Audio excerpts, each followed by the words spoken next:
함께 읽을 하나님의 말씀은 누가복음 23장입니다. 네, 신약 성경입니다. 제가 가진 성경은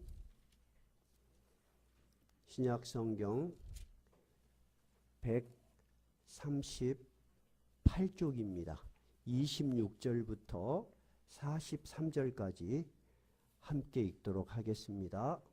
138쪽 누가복음 23장 26절부터입니다. 네, 함께 읽도록 하겠습니다. 그들이 예수를 끌고 갈 때에 시몬이라는 구레네 사람이 시골에서 오는 것을 붙들어 그에게 십자가를 지워 예수를 따르게 하더라. 또 백성과 및 그를 위하여 가슴을 치며 슬피 우는 여자의 큰 무리가 따라오는지라. 예수께서 돌이켜 그들을 향하여 이르시되 예루살렘의 딸들아, 나를 위하여 울지 말고 너희와 너희 자녀를 위하여 울라. 보라, 날이 이르면 사람이 말하기를 잉태하지 못하는 이와 해산하지 못한 배와 먹이지 못한 젖이 복이 있다 하리라. 그때 사람이 산들을 대하여 우리 위에 무너지라 하며 작은 산들을 대하여 우리를 덮으라 하리라. 푸른 나무에도 이같이 하거든 마른 나무에는 어떻게 되리요 하시니라. 또 다른 두 행악자도 사형을 받게 되어 예수와 함께 끌려가니라. 해골이라 하는 곳에 이르러 거기서 예수를 십자가에 못 박고 두 행악자도 그렇게 하니 하나는 우편에 하나는 좌편에 있더라. 이에 예수께서 이르시되 아버지, 저들을 사하여 주옵소서. 자기들이 하는 것을 알지 못함이니라 하시더라. 그들이 그의 옷을 나눠 제비 뽑을새 백성은 서서 구경하는데 관리들은 비웃어 이르되 저가 남을 구원하였으니 만일 하나님이 택하신 자 그리스도이면 자신도 구원할지어다 하고 군인들도 희롱하면서 나와 심포도주를 주며 이르되 내가 만일 유대인의 왕이면 네가 너를 구원하리라 하더라. 그의 위에 있는 유대인의 왕이라 쓴 패가 있더라. 달린 행악자 중 하나는 비방하며 이르되 내가 그리스도가 아니냐, 너와 우리를 구원하라 하되 하나는 그 사람을 꾸짖어 이르되 네가 동일한 정죄를 받고서도 하나님을 두려워하지 아니하느냐. 우리는 우리가 행한 일에 상당한 보응을 받는 것이니 이에 당연하거니와 이 사람이 행한 것은 옳지 않은 것이 없느니라 하고 이르되 예수여, 당신의 나라에 임하실 때 나를 기억하소서 하니 예수께서 이르시되 내가 진실로 내게 이르노니 오늘 네가 나와 함께 낙원에 있으리라 하시니라. 아멘. 오늘은 성경 찾아볼 곳이 좀 몇 군데 있습니다. 여기다가 책갈피를 다 끼워 놓으시고 또 다른 성경 구절을 찾아보도록 하겠습니다. 저희 교회는 신약을 2번, 구약을 2번 강해 설교를 하고 있습니다. 지금 요한복음 지난주 2번에 걸쳐서 요한복음 11장 강해 설교를 했어요. 그러면 요한복음 11장은 어떤 내용이었죠? 누가 죽었습니까? 나사로가 죽었는데 예수님이 죽은 지 하루, 이틀, 사흘, 나흘 이미 무덤 속에 들어있고 시체의 냄새가 나는 그 나사로를 살리신 그 놀라운 기적을 보이시면서 뭐라고 말씀하셨죠? 나는 부활이요 생명이니 나를 믿는 자는 죽어도 살겠고 살아서 나를 믿는 자는 영원히 죽지 아니라. 이 하신 말씀이 그들 제자들과 나사로 형제 자매들이 보는 데서 그리고 조문으로 왔던 모든 사람이 보는 데서 명백하고도 분명하게 죽은 나사로를 살리셨습니다. 그러면 예수님이 자기를 소개할 때 뭐라고 했다고요? 영어 성경에는 I am resurrection, 내가 부활이고 and the life, 바로 부활의 생명 그 자체다. 나를 믿는 자는 그래서 믿는 그 순간부터 영원한 생명이 그 안에 있는 것이고 우리가 이 세상에서 당연하게 죽는 것이지만 그 죽는 것은 예수님 앞에서는 어떤 것과 똑같은 거라고요? 잠자는 자와 똑같은 것이다. 그럼 요한복음 우리 16장 그 구절을 한번 살펴보십시다.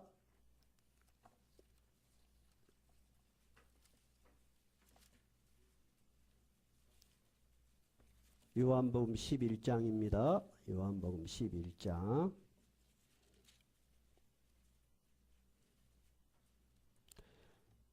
43절입니다. 166페이지입니다. 자, 예수님께서 방금 말씀하신 것처럼 이 나사로 오빠가 죽어서 슬피 우는 두 자매를 위로하시면서 같이 우셨습니다. 인간의 죽음이 얼마나 고통스러운 건지, 인간이 이렇게밖에 마지막에 인생을 살 수밖에 없는 유한한 생명, 그 고통에 대해서 같이 슬퍼하시면서 마르다에게 그가 어디 있느냐고 물으셨습니다. 마르다가 오빠가 묻어있는 무덤으로 갑니다. 예수님이 뭐라고 말씀하시죠? 그 무덤의 돌을 치워라. 이스라엘의 무덤은 이런 동굴이라 그랬습니다. 그래서 마르다가 너무 의아해한 거예요. 예수님이 진즉 오셨으면, 이 자리에 계셨으면 우리 오빠가 죽지 않았을 텐데, 우리 오빠 병을 고칠 수 있었을 텐데, 이미 사흘, 나흘이나 돼서 냄새가 나는 이 무덤에 돌을 굴려서 무엇을 하시려는가 너무 궁금했어요. 그래서 39절을 읽어보세요. 예수께서 이르시되 돌을 옮겨 놓으라 하시니 그 죽은 자의 누이 마르다가 이르되 주여 죽은 지가 나흘이 되었음에 벌써 냄새가 나나이다. 40절 예수께서 이르시되 내 말이 네가 믿으면 하나님의 영광을 보리라 하지 아니하였느냐 하시면서 하나님께 기도를 하십니다. 하나님께서 기도를 하시고 43절 44절 읽어봅시다. 이 말씀을 하시고 큰 소리로 나사로야 나오라 부르시니 죽은 자가 수족을 배로 동인채로 나오는데 그 얼굴은 수건에 쌓였더라. 예수께서 이르시되 풀어놓아 다니게 하라 하시니라. 이 요한복음 11장에서 마르다는 죽은 자가 마지막 날 살아난다는 부활에 대한 분명한 가르침, 그 가르침을 가지고 있었습니까? 없었습니까? 분명히 있었습니다. 예수께서 네 오라비가 죽지 아니하리라 살아나리라 하니까 마르다가 네 예수님 마지막 날 부활 때는 살아나겠죠 라고 신앙 고백은 다 했어요. 우리 모두 다 그런 정도의 기초적인 교리는 다 이해를 했어요. 마리아도 그랬고 마르다도 그랬습니다. 그런데 정말 그들이 생각하지도 못했던 건 뭐죠?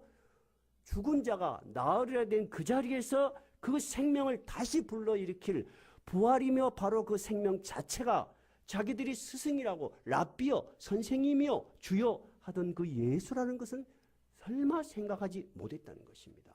그래서 예수님께서는 이 제자들의 이 믿음을 더 강화시키기 위해서 내가 마리아 마르다 그 오빠가 죽은 현장에 없었던 것을 하나님께 감사한다. 왜냐하면 너희들에게 뭔가 믿음을 더하기 위해서다. 이렇게 이야기를 하셨어요. 그럼 예수님이 우리에게 11장을 통해서 가르쳐준 더 주고자 하신 믿음의 정체는 뭐죠? 죽은 자는 반드시 살아난다는 것입니다. 근데 어떤 자? 그를 믿는 자. 성경에가 분명히 있습니다. 우리 요한복음 11장 찾아봤으니까 한번 읽어보십시오. 11장 25절 한번 읽어보십시다. 앞부분에 있습니다. 예수께서 이르시되 나는 부활이요 생명이니 나를 믿는 자는 죽어도 살겠고 무릇 살아서 나를 믿는 자는 영원히 죽지 아니하니 이것을 네가 믿느냐? 이렇게 물어본 것입니다. 그러면 우리는 이 사건을 통해서 분명한 우리가 마지막 부활 때는 반드시 살아날 것을 믿을 것입니다. 제자들도 더 그 확신이 굳어졌을 것입니다. 그죠? 그래서 그들은 모두 다 순교의 십자가를 지고 갈 수 있었던 거예요. 그런데 우리가 이런 또 하나의 궁금증이 남습니다. 그래서 오늘 요한복음이 아닌 누가복음을 선택해서 이 또 하나의 질문에 대해서 우리가 성경의 가르침, 예수님의 가르침에 대해서 배우고자 합니다. 또 하나의 질문은 뭐냐면 그러면 우리가 그 언젠가 분명히 나사로를 살리는 것처럼 우리를 살리실 것을 믿는데 그럼 우리가 죽음과 그 부활 그 사이의 상태는 어떻게 될까 하고 궁금해 봐야 돼요. 이단들은 희한하게 이런 데를 파고 들어와요. 왜냐하면 교회는 수십 년 다녔는데 명백하게 성경이 가르치는 깊이 있는 말씀을 모르니까 그들이 지어낸 교묘한 말에 속는 거예요. 그럼 우리가 일반적으로 사람이 죽으면 그 영혼이 어떻게 돼? 라는 질문에 사람들이 그냥 상식적으로 일반적으로 어떤 생각을 가질까요? 이런 생각을 가질 수 있겠네요. 첫째, 그 영혼이 다른 사람의 몸으로 들어가거나 다른 짐승의 몸으로 들어가서 다시 살아난다. 이걸 보고 뭐라 그래요? 윤회설. 성경은 이것을 부인합니다. 근데 말로만 부인합니다 하면 안 되겠죠? 성경의 명백한 가르침을 통해서 이야기해야 되겠네요. 두 번째는 어떤 생각을 갖냐면은 영혼은 중간 단계 연옥이라는 데가 있어요. 그래서 이 세상에 있는 그의 자녀들과 성도들이 그를 위해서 열심히 기도해주고 선행을 베풀면은 이 사람의 공덕이 차고 넘치면은 그 사람한테 가. 그래서 그 사람이 좋은 천국으로 갈 수 있어. 이런 연옥설도 있을 수 있어요. 그렇죠? 성경은 이것도 부정합니다. 세 번째, 우리는 다 잔다고 했지 않냐. 그랬으니까 영혼은 어딘가에서 잠을 자고 있다가 부활 때 우리의 몸과 합하여 부활할 것이다. 이런 생각을 가질 수도 있겠네요. 그렇죠? 이것도 성경의 정확한 이야기가 아닙니다. 여러분이 세 가지 중에 하나를 그럴 것이라고 어렴풋이나마 생각했다면 오늘 말씀을 통해서 이 우리의 죽은 뒤에 영혼이 어떤 상태에 있는지, 그러므로 우리가 왜 죽음을 당할 때 감정적으로 인간적으로는 슬퍼하고 눈물을 흘려야 되겠죠. 주님도 그 슬픔에 동참하셨잖아요. 그런데 결코 우리가 슬픔 안에 잠겨 있을 필요가 없다는 거, 우리가 굉장히 생각이 짧다는 것을 오늘 하나님의 말씀을 통해서 배우실 거예요. 오늘 누가복음에 보니까 예수님이 마지막 십자가에 끌려가십니다. 그런데 그 많은 백성이 이 슈퍼스타 같은 예수, 너무나 놀라운 능력으로 그들에게 온통 주의를 집중시켰어요. 그런데 그가 죽어야 될 이유를 대제사장과 그 당시의 기득권자는 무엇으로 제목을 잡습니까? 그가 하나님의 아들이었다는 거. 그가 하늘에서 내려온 그리스도라는 주장을 굽히지 않았기 때문에 그를 죽일 수밖에 없었어요. 그것이 바로 그의 제목이었어요. 그런데 그 죄목으로는 로마의 법정에 가서는 도대체 죄가 안 돼. 너희들 종교 문제지 않냐? 그러니까 유대인의 왕이라고 했다. 잘못 두면은 반란의 조짐이 있고 당신이 그 책임을 질 수 있냐? 빌라도가 가만히 생각하니까 이게 굉장히 난처한 문제예요. 그래서 정말 죄가 없음을 알면서도 십자가의 사형 연도를 내려서 끌고 가는 것입니다. 많은 사람이 구경을 갑니다. 제가 이스라엘에 가보니까 이 갈보리 언덕이라는 것이 거의 경사가요 반드시 서서 올라가기 힘들 정도입니다. 굉장히 가파른 곳입니다. 그런데 그 무거운 십자가를 지고 가고 그 전에 너무나 많이 맞아서 살이 찢어지고 피를 거의 흘려서 이 십자가도 지고 갈 수 없는 상태로 예수님이 끌려갑니다. 그러니까 뒤따르던 사람들이 구경거리가 났다고 막 따라가고, 또 여자들이 굉장히 심성이 착하잖아요. 일반적으로 너무 불쌍한 예수의 모습을 보면서 슬피 웁니다. 그러니까 예수님께서 오늘 누가복음 본문으로 다시 돌아가십시다. 책갈기 띄워놓은 거 다시 펴십시다. 누가복음 23장입니다. 28절 한번 읽어보세요. 예수께서 돌이켜 그들을 향하여 이르시되 예루살렘의 딸들아 나를 위하여 울지 말고 너희와 너희 자녀를 위하여 울라. 여자들이여, 너희들이 정말로 내가 불쌍하다고 생각하고 우는데 정말 울어야 될 그 대상은 내가 아니다는 거야. 나는 너희를 구원하러 왔으니까 나를 위하여 울지 말고 정말 너희들이 곧 이 예루살렘에 닥칠 엄청난 재앙, 예수님이 이 예언을 하신 이후에 AD 70년, 그러니까 약 30년 후에 로마에 의해서 예루살렘 성전이 완전히 초토화됩니다. 돌 하나 도리에 남지 않고 길거리 아이들까지 다 죽입니다. 그런 것을 예수님이 그런 날이 곧 올 것이다 라고 이야기합니다. 그때 너희들이 얼마나 비참한 현실이 되냐면, 보라 날이 이르면 사람이 말하기를 잉태하지 못하는 이와 해산하지 못한 때와 먹이지 못한 젖이 복이 있다. 이 말이죠. 이 말이 뭐죠? 내가 새끼 안 낳기 다행이다. 사람이 이렇게 비참하게 죽을 수 있느냐, 이런 이야기예요. 그때 사람이 산들을 대하여 우리 위에 무너지라 하며 작은 산들을 대하여 우리를 덮으라리라. 그냥 산이 무너져서 내가 그냥 일순간에 죽어버렸으면 좋겠어. 이런 고통의 날이 올 것인데 너희들은 그것을 모르고 나를 보고 울고 있느냐 하시면서 푸른 나무에도 이같이 하거든 마른 나무에는 어떻게 되겠느냐. 하나님이 너희들의 그 깊은 죄악을 사하기 위해서 그 죄의 고통을 다 나한테 전가시켜서 푸른 나무와 같이 죄도 없는 나에게도 이런 고통을 주셨다면 마지막 날 너희들이 이 죄악의 심판을 당하는 그날이 얼마나 무섭겠느냐 하시는 말씀을 하시면서 십자가에 죽는 장면입니다. 근데 예수님만 십자가에 죽는 것이 아니고 그때에 두 사람이 같이 매달렸어요. 그 사람이 누구라고 되어 있습니까? 여기서는 뭐라고 되어 있죠? 네, 몇 절에 있죠? 32절입니다. 또 다른 두 행악자도 사형을 받게 되어 예수와 함께 끌려갔습니다. 근데 마태복음과 마가복음은 이 행악자를 강도라고 표현을 했습니다. 그러니까 그의 죄가 분명한 무엇인지 우리는 명확하게 알 수 없지만 로마법에 의해서 살인죄, 강도죄, 아주 극형에 처하는 죄가 십자가형입니다. 그래서 두 강도도 같이 좌편에 우편에 매달려 있습니다. 근데 여러분, 이 예수님 십자가에 죽기 전에 모든 사람에게 대단한 능력을 보여준 능력의 소유자였잖아요. 그러니까 사람들이 지금 긴가민가 하면서 조롱을 하는 것입니다. 뭐라고 조롱을 하죠? 이를 구경하던 백성들이 뭐라고 조롱합니까? 자, 35절 읽어보세요.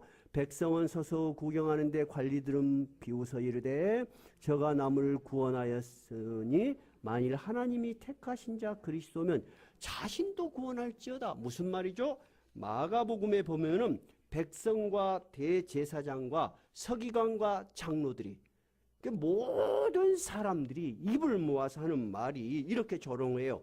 그가 지금까지 수없이 좋은 일 많이 했어. 남도 구원한다고 구원의 복음이라고 전했다는 거예요. 그런데 지금 자기는 구원을 못하고 있네. 이게 말이 돼? 들어보세요. 그러면서 야 예수여, 네가 한 말이 지금까지 다 사실이라면 지금 십자가에서 내려와 봐. 그러면 우리가 너를 믿겠다.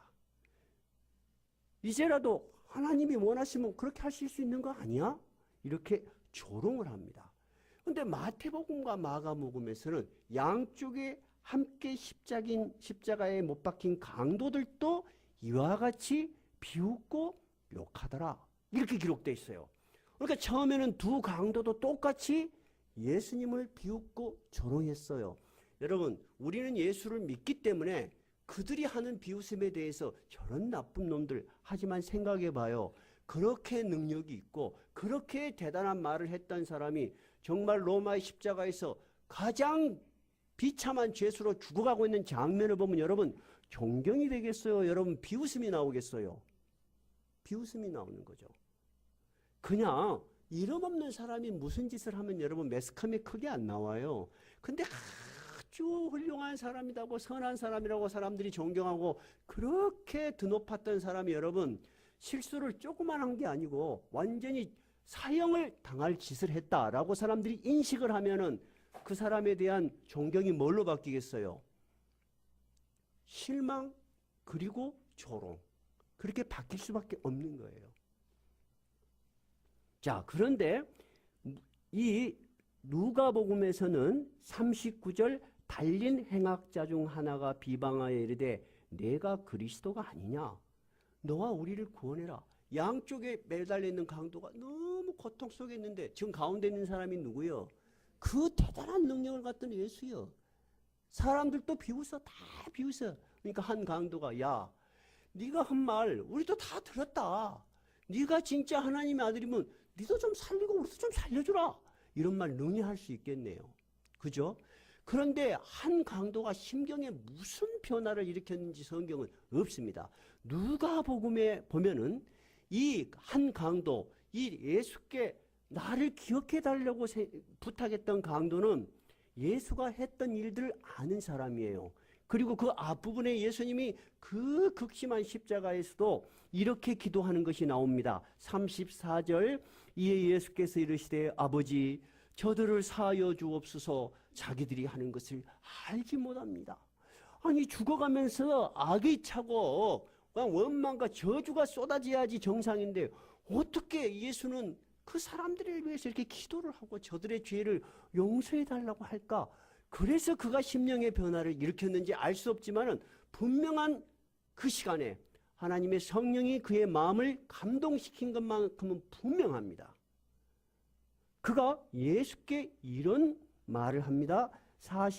40절을 한번 읽어보세요. 하나는 그 사람을 꾸짖어 이르되 내가 동일한 정죄를 받고서도 하나님을 두려워하지 아니하느냐. 우리는 우리가 행한 일에 상당한 보응을 받는 것이니 이에 당연하거니와 이 사람이 행한 것은 옳지 않은 것이 없느니라. 똑같은 강도예요. 한 사람이 우리는 죽을 죄를 진 건 너 나 알고 있지 않냐.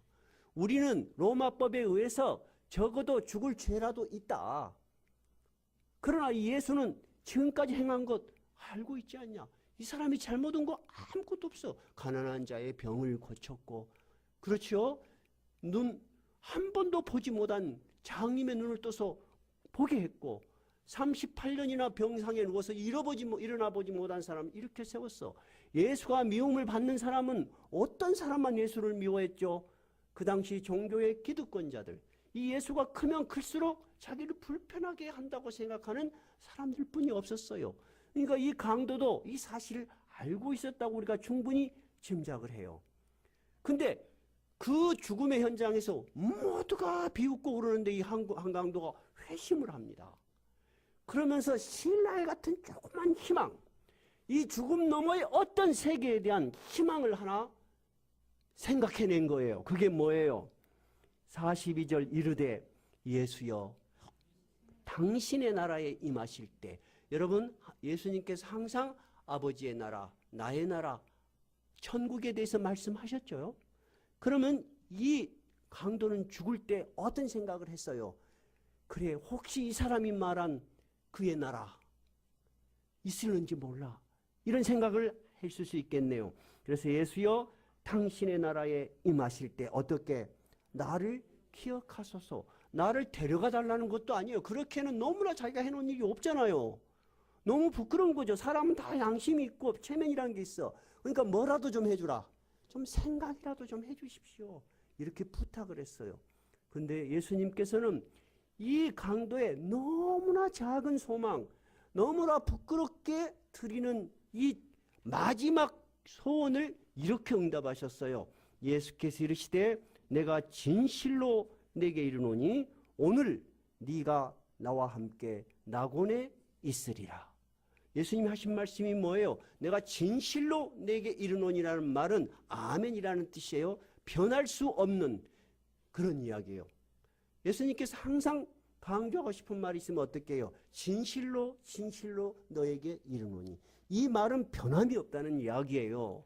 진실로 너에게 이르노니 나의 나라가 임하는 그 먼 훗날이 아니고 오늘 네가 죽는 그 순간을 이야기하는 것입니다.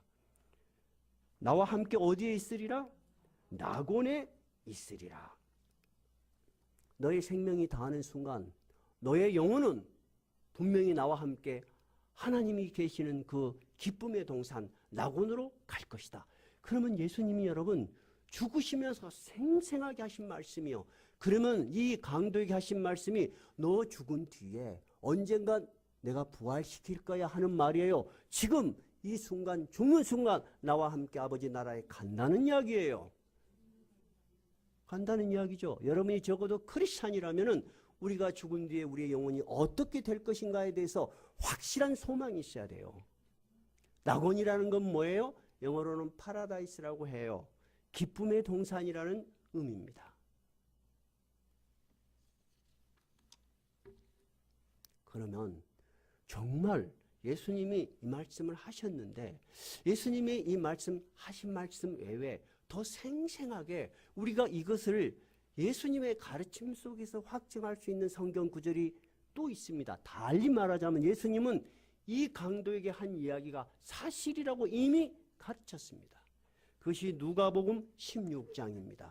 우리 누가복음 책갈피 끼워 놓으시고 16장으로 가봅시다.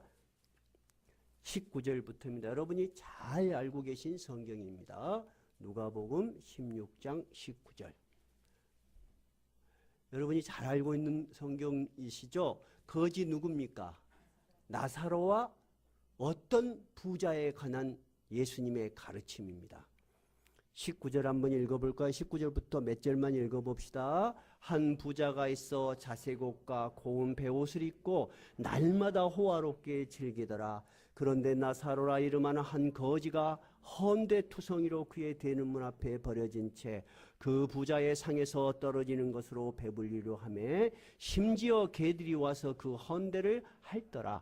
이에 그 거지가 죽어 천사들에게 받들려 아브라함의 품에 들어가고 그 부자도 죽어 장사되매 그가 음부에서 고통 중에 눈을 들어 멀리 아브라함과 그의 품에 있는 나사로를 보고 불러 이르되 아버지 아브라함이여 나를 긍휼히 여기사 나사로를 보내어 그 손가락 끝에 물을 찍어 내 혀를 서늘하게 하소서. 내가 이 불꽃 가운데서 괴로워하나이다. 아브라함이 이르되 너는 살았을 때 좋은 것을 받았고 나사로는 고난을 받았으니 이것을 기억하라. 이제 그는 여기서 위로를 받고 너는 괴로움을 받느니라. 그뿐 아니라 너희와 우리 사이에 큰 구렁텅이가 놓여 있어 여기서 너희에게 건너가고자 하되 갈 수가 없고 거기서 우리에게 건너올 수 없게 하였느니라. 이르되 그러면 아버지여 구하노니 나사로를 내 아버지 집에 보내주소서. 내 형제 5이 있으니 그들에게 증언하여 그들로 이 고통받는 곳에 오지 않게 하소서. 아브라함이 이르되 그들에게 모세와 선지자들이 있으니 그들에게 들을지니라. 이르되 그렇지 아니하니이다. 아버지 아브라함이여 만일 죽은 자에게서 그들에게 가는 자가 있으면 회개하리이다.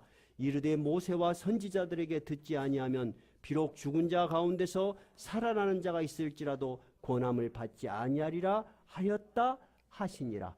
자, 분명히 두 사람이 있었어요. 한 사람은 부자였어요. 그 당시 자색 옷은 굉장히 높은 신분. 로마의 황제도 항상 그 도포가 무슨 색깔이든가요? 자색이에요. 그래서 자색은 귀족을 상징하는 색깔이에요. 그런 옷을 입었고 속에는 큰 베옷을 입고 날마다 매일 호화롭게 잔치를 베풀고 살 만큼 이 세상에 부족한 것이 없었다 그 말입니다.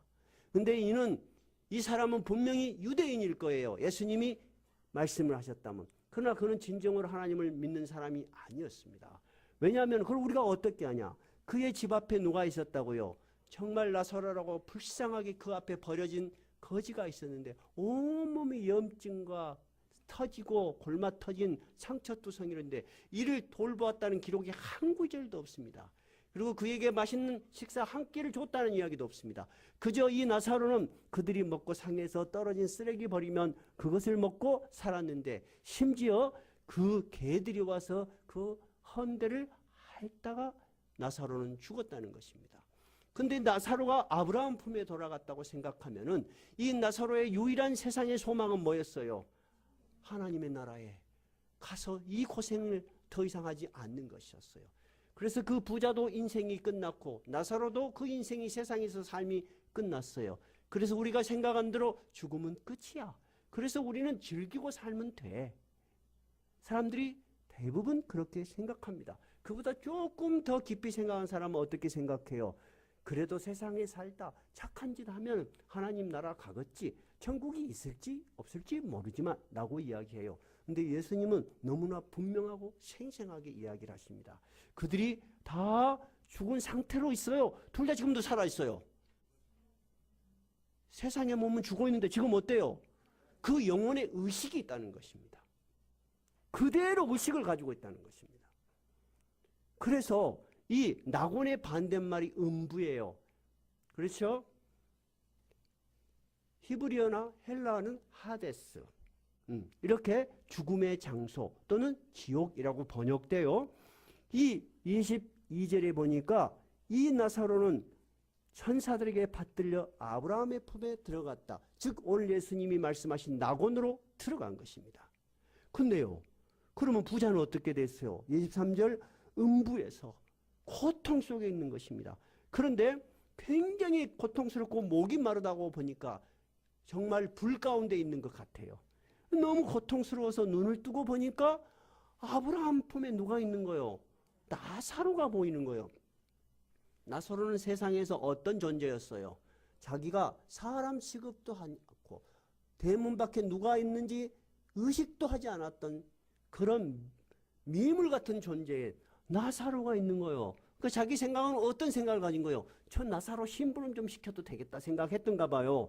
그래서 아브라함에게 나를 좀 불쌍히 좀 생각하시고 그 품에 있는 나사로를 보내서 손가락에 물을 찍어서 나 좀 적시게 해 주십시오. 이렇게 이야기하는 거예요. 그러니까 아브라함이 뭐라고 이야기한다고요? 너는 세상에서 네 하고 싶은 거 다 하고 살았잖냐? 네가 언제 하나님의 나라에 대해서 영원한 세계에 대해서 관심이 있었냐? 너 다 배웠지 않냐? 배웠지만은 그 나라에 가기 위해서 네가 하늘에 쌓아둔 무엇이 있느냐?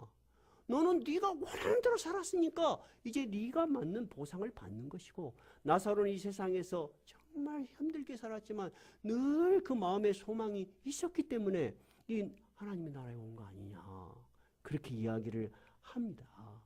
그리고 우리가 너를 도와주려고 해도 너와 우리 사이는 건너갈 수 없다. 그러면 여러분, 누군가가 돌아가시면 연옥이라는 데가 있어서 이 지상에 있는 사람이 누군가가 기도를 한다고 해서 그의 신분의 변화가 있을 수 있나요? 없다는 이야기입니다. 이것이 누군가 다른 사람이 말했다면 달리도 해석할 수 있지만 이 말씀을 지금 하고 계신 이가 누구십니까? 예수님이 자기 자신을 내가 하늘에서 내려온 자라, 내가 다시 하늘로 올라가면 너희를 그때는 어떻게 하겠느냐 분명히 말씀하시잖아요. 그렇죠? 그러니까 이 사람이 이제 절망 속에서 나는 이렇게 됐지만 아직 이 세상에 살아있는 내 형제 몇 명? 5명이라도 이 정말 이 죽은 뒤의 실상에 대해서 말을 해줬으면 좋겠다. 그래서 이야기를 합니다. 27절, 이르되 그러면 아버지여 구하노니 나사로를 내 아버지 집에 좀 보내소서. 어떻게 여러분 나사로를 보낼 수 있죠? 죽었다가 다시 살아난 사람들 이야기 가끔씩 있어요. 예. 언젠가 여러분에게 또 그런 이야기를 하겠지만은 잘 들어보세요. 그 이 사람 생각은 나사로가 죽었다가 다시 살아나서 야, 내가 천국에 가봤는데 그 우리 집에 그 매일매일 잔치하고 살던 그 사람은 고통 속에서 형제 5명 여러분에게 정말 다시는 이런 곳에 오지 말도록 말을 전해달라고 했습니다라고 하면 그 형제 5이 믿을까요, 여러분? 우습죠. 이 새끼가 어디서 이 거지 같은 놈이 그거 쪽박도 깨버릴 거예요. 그러니까 아브라함이 이야기를 합니다. 이 세상에서 그 일을 하는 사람들이 있다. 모세와 선지자들이 있으니 그들에게 들어라. 무슨 말이죠? 이 세상에는 영원히 지금 낮은 울타리 교회 목사님이 설교하는 것처럼 영혼의 세계에 대해서 말하는 이들이 있다. 그런데 너희들은 수없이 울려 퍼지고 있는 그 말은 안 듣고 그 희상한 방법으로 그들이 다시 살아서 가면 믿는다고 생각하냐 하면서 정말로 충격적인 이야기를 하세요. 30절, 이 사람이 그래도 죽은 자가 가서 말하면 듣지 않겠습니까? 회개할 겁니다 라고 하니까 31절, 이르되 모세와 선지자들에게 듣지 아니하면 비록 죽은 자 가운데서 살아난 자가 있을지라도 권함을 받지 아니하리라. 우리가 지금 5년째 전도하는 분이 있어. 1년에 한 번씩 나와 안 나와.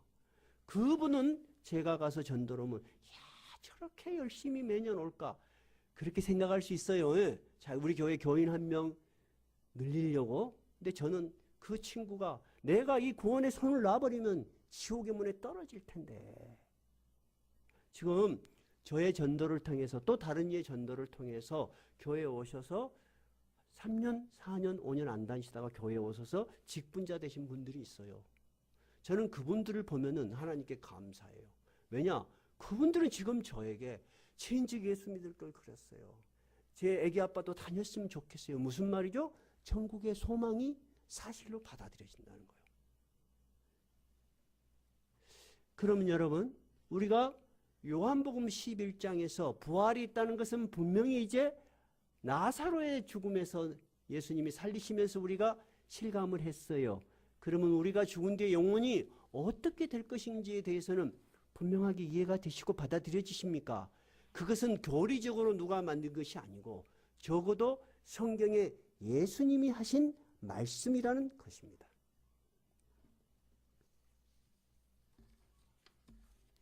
그런데 우리가 이런 부자와 같은 고통을 당하지 않는 길이 너무나 쉽고도 너무나 명확하게 우리에게 열려 있습니다. 요한복음 3장 16절 하나님이 세상을 이처럼 사랑하사 독생자를 주셨으니 이는 그를 믿는 자마다 멸망하지 않고 영생을 얻게 하려 함이라.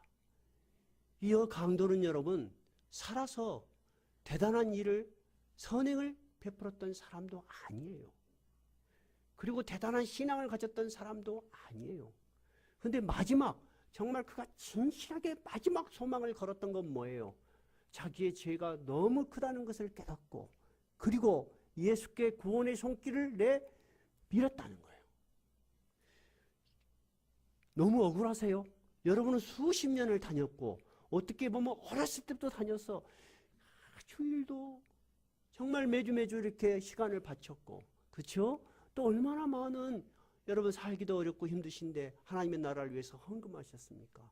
그리고 정말 이웃을 위해서 전도도 하십니까? 근데 어떤 사람은 갑자기 하루 예수 믿고 하나님의 나라에 간다. 너무 억울하세요? 억울하세요? 아니면 하나님의 사랑이 너무 크신 것 같아요? 하나님의 사랑이 너무 크신 거예요. 여러분도 생각하면요, 이 강도와 조금도 다를 바 없어요. 에베소서 2장에서는 이렇게 우리를 대해서 바울 사도가 이야기했어요. 죄와 허물로 죽은 너희를 살리셨도다. 교만과 오만과 어리석음에 가득 차서 하나님을 모르던 우리를 하나님을 알게 하시고 예수 그리스도의 공로로 죄와 허물로 죽어버린 우리 영혼을 살리셔서 예수 그리스도 믿게 하시고 날마다 기쁘게 매주 찬양하며 사는 것이 여러분 복 받은 거예요. 마지막에 죽기 전에 꼴까닥 할 때 예수 믿는 거 굉장히 어떤 사람 전도하면 그래. 어이 나 술 좀 더 먹고 나 즐겁게 살다가 마지막 날에 하루 딱 믿으면 안 된가? 그 사람 그 말 자체는 맞소 틀려. 근데 그렇게 안 돼요. 그렇게 안 됩니다. 오늘 보세요. 그 많은 사람이 십자가에 죽은 예수를 보고 믿었어요? 안 믿었어요. 똑같은 강도인데 한 강도는 어떻게 했어요? 야, 니도 살리고 나도 좀 살려봐. 그런데 한 강도가 정말 어떤 이유에서인지 회심을 했다니까요. 그래서 믿음은 하나님이 우리에게 주신 선물이다. 아무나 받는 것이 아니에요. 그래서 믿는 자가 이 구원의 감격과 기쁨을 찬양하는 것입니다. 여러분 우리가 살면서 그냥 즐겁게 살다가 마지막 날 예수 믿겠어요 라고 그렇게 살고 싶으세요? 매주 모여서 찬양하며 기쁘고 늘 구원의 감격 속에 살고 싶으세요? 그것이 바로 나를 믿는 자는 죽어도 살겠고 살아서 나를 믿는 자는 영원히 죽지 아니하리라. 그 안에 참 생명이 이미 들어가 있어. 너는 영원히 사는 자로 살고 있다는 거예요.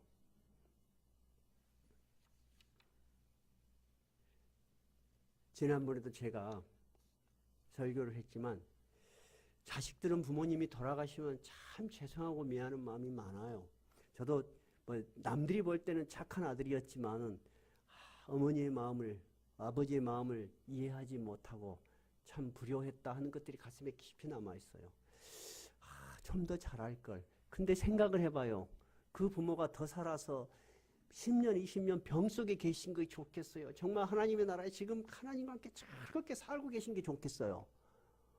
그게 훨씬 나은데 나는 내 욕심으로 내 옆에 좀 더 계셨으면 하는 생각을 할 때 내가 이렇게 탁탁 두드려요. 이 멍청한 놈아.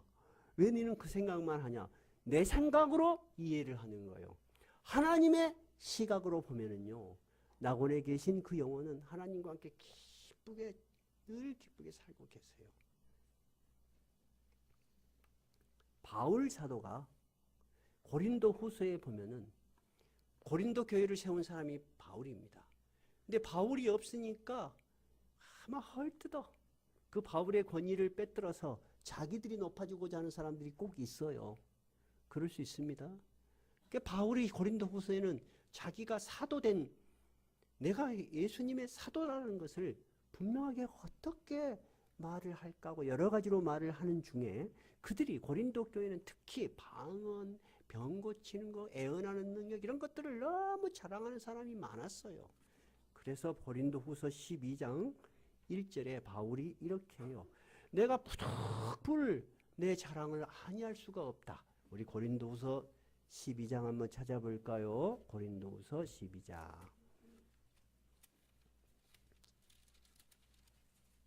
제가 가진 성경은 298쪽이네요. 12장입니다. 298쪽이에요. 12장 1절부터 읽어봅시다. 시작. 무익하나마 내가 부득불 자랑하노니 주의 환상과 계시를 말하노라. 내가 그리스도 안에 있는 한 사람을 아노니 그는 14년 전에 셋째 하늘에 이끌려 간지라. 가로는 뺍시다.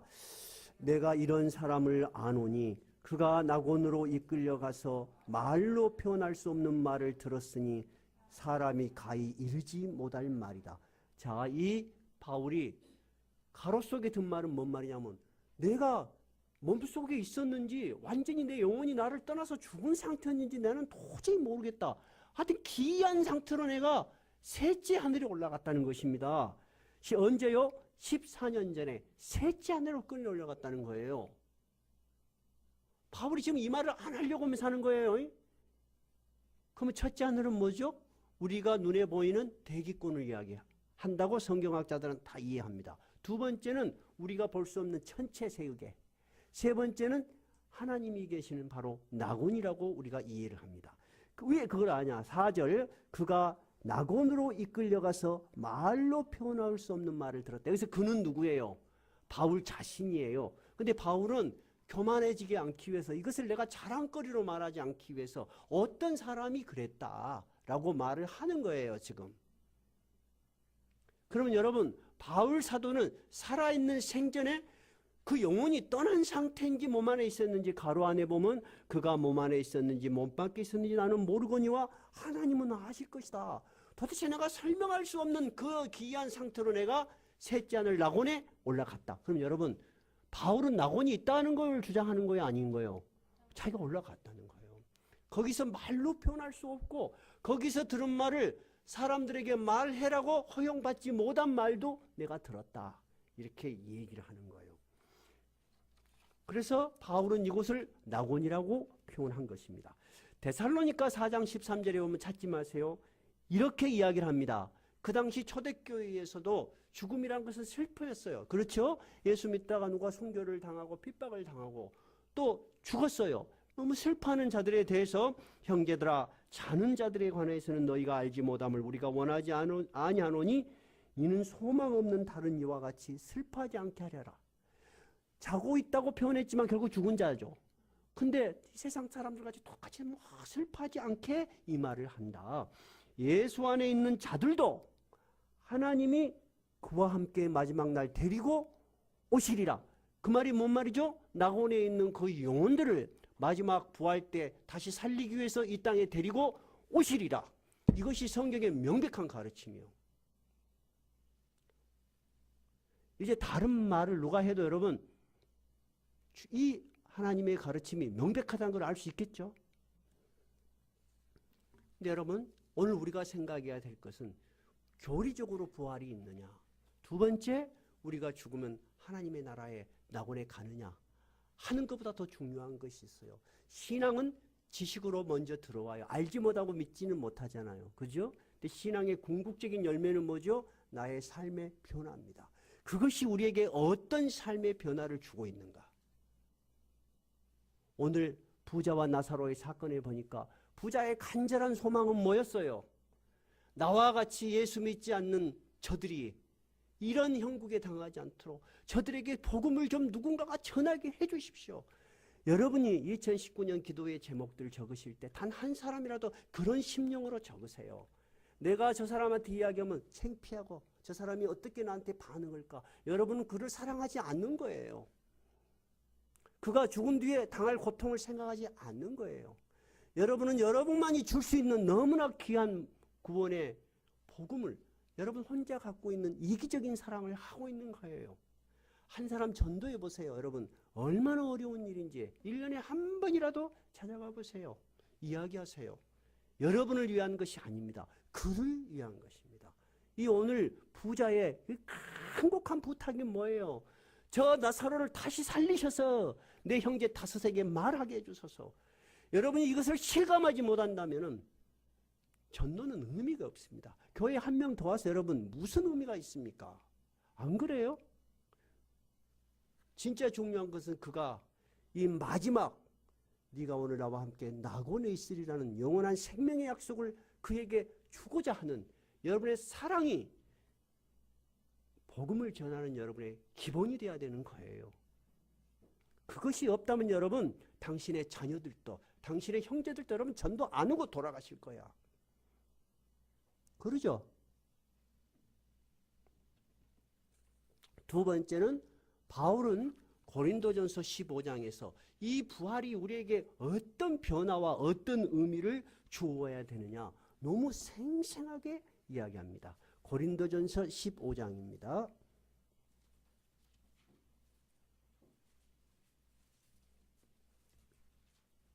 282쪽입니다.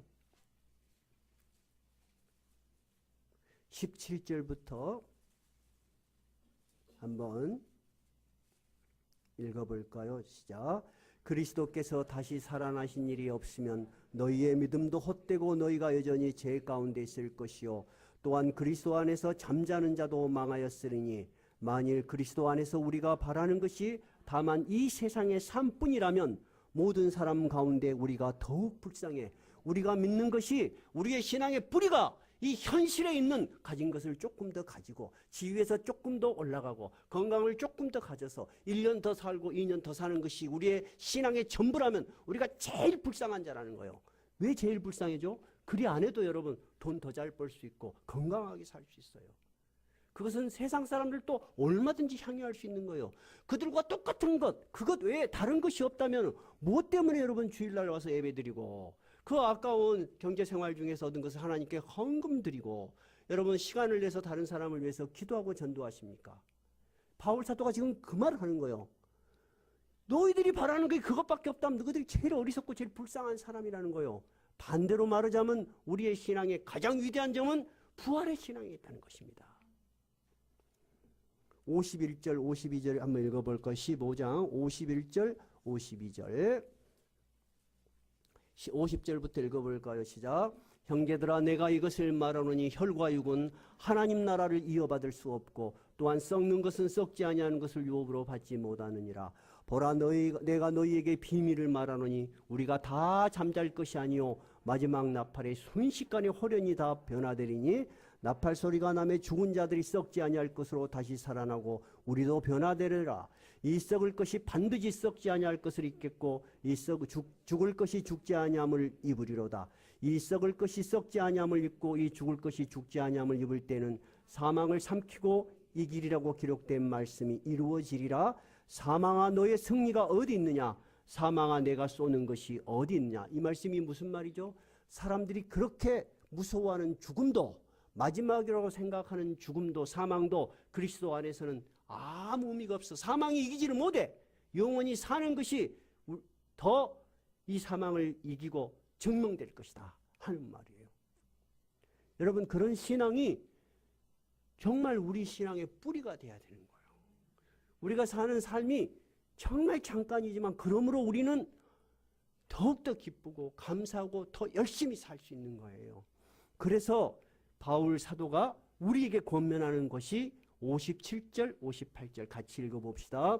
우리 주 예수 그리스도로 말미암아 우리에게 승리를 주시는 하나님께 감사하노니 그러므로 내 사랑하는 형제들아 견실하며 흔들리지 말고 항상 주의 일에 더욱 힘쓰는 자들이 되라. 이는 너희 수고가 주 안에서 헛되지 않은 줄을 알미니라. 그러면 우리는 이 세상에 당하는 모든 어려운 일, 슬픈 일, 고통스러운 일을 능히 이기고도 남아. 그래서 우리가 이 세상에서도 영원한 승리자로 살 뿐만 아니라 주님을 위해서 한 모든 일들이 결코 헛되지 않은 것을 우리가 어떻게 보장할 수 있느냐? 그 부활은 분명하게 너희에게 임할 것이다. 그러므로 너희가 흔들려서 견실하고 흔들리지 말자. 여러분 우리 신앙이 흔들리지 않아야 될 이유는 합시다 우리의 의지에 있는 게 아니에요. 그죠? 목사님이 세뇌를 시켜서 할당량을 주고 이렇게 하세요. 우리 교회는 일체 그런 게 없잖아요. 오직 여러분 안에 어떤 믿음, 어떤 종류의 신앙이 뿌리를 내리냐에 따라서 여러분의 신앙의 질이 달라지는 거예요. 의무와 강제로만 하는 신앙은 여러분 한계가 있어요. 얼굴에 빛이 나지가 않아요. 오늘 강도는 어땠어요? 예수님께 마지막 회개하고 그 신랄 같은 희망을 가지고 주여 당신의 나라에 임하실 때 나를 기억이라도 좀 해주십시오. 예수님의 사랑은 어떻다고요? 오늘 네가 나와 함께 나군에 있으리라. 예수님은 자기 자신이 죽어서 무한하신 사랑으로 우리에게 접근해 오시는 거예요. 우리에게 손 내미시는데 그 손을 뿌리치고 있는 사람들이 바로 믿지 않는 자들인 거예요. 근데 우리가 그 사랑과 그 안타까움으로 그들을 구원해야 되는 것이고, 두 번째는 그 신앙 자체로 우리가 견고하여 흔들리지 아니할 믿음의 이유를 갖는 거예요.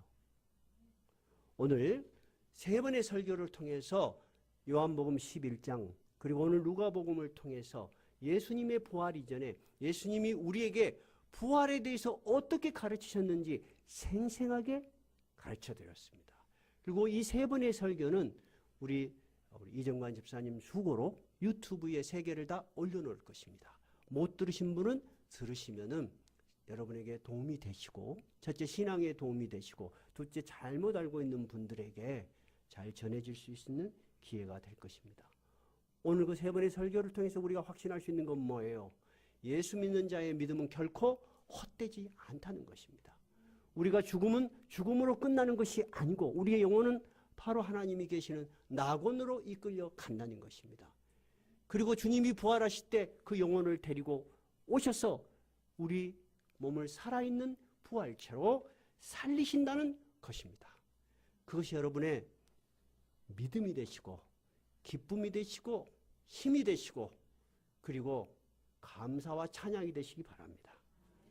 235장입니다.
기쁨으로 즐겁게 살겠네.